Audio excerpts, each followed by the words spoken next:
Earth. Us. Earth. Us. Earth. Us. But hang on, aren't we part of the Earth?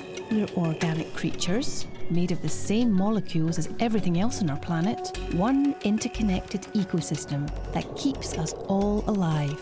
But are we superior, different, or special? Why do we so often feel, well, separate from the Earth? In fact, not everyone does. Throughout human history, lots of cultures have viewed their relationship to the Earth in other ways. Many still do. Animism, the belief that spirit infuses objects, nature, and the whole of existence, is a fundamental principle of many indigenous societies. In Taoism, cosmic energy or life force is everywhere and is constantly seeking harmony and balance between all things. Ancient Andean civilizations placed the spirit of Pachamama, or Mother Earth, at the very centre of their worldview. And today, for many indigenous people of the world, like the Ua tribe in Colombia, the Earth is not just the dust from which human beings are made. It's the spirit of their people and ancestors. It's their history. It is life itself. This isn't always an easy idea for people in today's Western societies to grasp. The Druids of ancient Britain did grasp it, focusing their spiritual practices on a reverence and connection with nature. But when Christianity spread through Europe, animism was condemned as pagan and savage.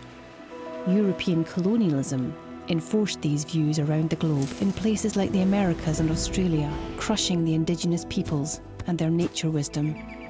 Since the birth of agriculture, humans had been manipulating the world around them, harnessing, dividing and selling its natural resources. But under colonisation, the earth became a place to be conquered, dominated, farmed, fished, plundered and mined on a vast scale.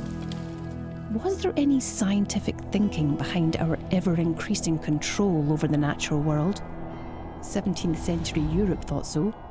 In fact, thought was all the rage then, as French philosopher René Descartes and others like Sir Isaac Newton helped to kick off the Enlightenment, an era that prized reasoning, science and order. A new view of the world emerged, with human beings as the thinking, rational masters and nature as our unthinking, unfeeling servant. Standing apart from her, humans investigated nature's ultimate questions, dissecting her into smaller and smaller pieces. This brought us great power. And with great power comes... you know the rest.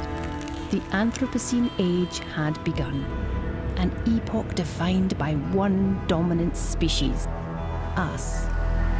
On a planet that is billions of years old, in just 500 years, much of the human race has come to see itself as the rulers and centre of all life. Today, we are still trying to bend the planet's environment, processes and biodiversity to our will. Our vast, sprawling cities have pushed nature out of sight and out of mind. The world is attempting to meet the urgent challenge of climate change.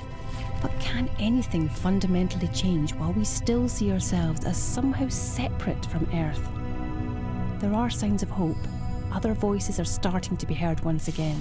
Influenced by a resurgent indigenous view of Pachamama, Bolivia and Ecuador have passed laws granting all nature equal rights with humans. And in New Zealand, a Maori tribe has successfully fought to have their river and ancestor given the same legal rights as a person.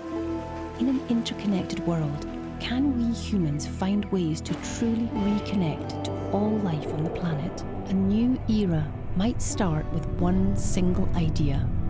There is no Earth and us. We are one.